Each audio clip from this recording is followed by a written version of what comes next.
no vaping, no drinking of alcoholic beverages. If you do have a conversation, try to keep it low so you don't disturb your neighbors. It is a city ordinance here that if anything falls out the windows while we are en route, we cannot stop to retrieve it. So folks, hang on to your sunglasses, your cell phones, etc. We don't want anybody to lose their belongings. All right, again, departing in just a couple minutes. Anybody's first time here in Key West?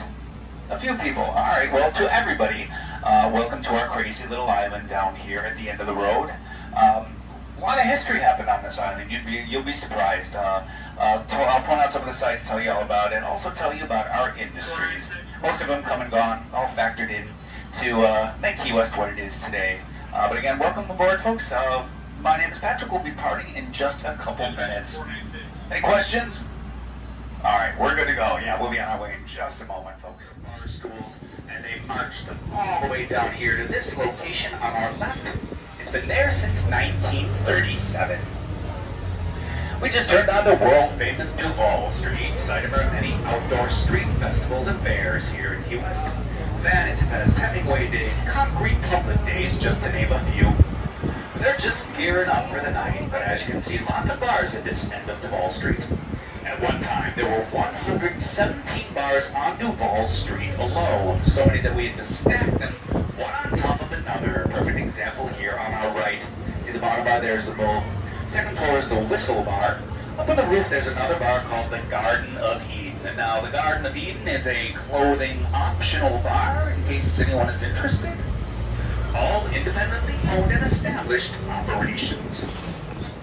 I mentioned Captain William Kerr. He made all that dough and shipwrecking and tobacco, left it to his 9 children. They built their own Curry mansions across the island. 2 of them here on our left.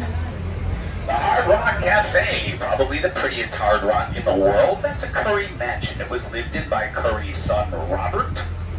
Right next door to a tall red brick structure, that is the Martin Hellings house. These days the Key West Women's Club, but Hellings was married to Curry's daughter, Eleanor. Here on our right, this White House, it dates from 1829. That's the oldest house in Key West. It was lived in by a Captain Francis Watlington, his wife, and their 9 daughters. 1 bathroom. Diving through this intersection. On our left, tall, beautiful white church. That's St. Paul's Episcopal Church. That's the oldest Episcopal parish in the Florida Keys. That is version 4.0 of St. Paul's. It dates from 1919. 2 previous versions, 1846, 1909, destroyed by hurricanes. The one in between destroyed by the Great Fire of 1886. Difficult to see from the outside, but if you look up to the second story there as we pass by, you can tell from the inside you would see absolutely beautiful Tiffany-stained glass windows. They are insured for millions. Worth a stroll through St. Paul's to see. Well, I'm here to stop number 4. Stop number 4 is outside the La Concha Hotel. At one point, the La Concha was the skyscraper of Key West, all 7 stories of it. It opened in 1926 at a cost of $900,000. Tennessee Williams stayed here. He rented out the entire top floor while he completed a streetcar named Desire. Stop number 4, the closest stop to Jimmy Buffett's original Margaritaville Cafe. This is stop number 4.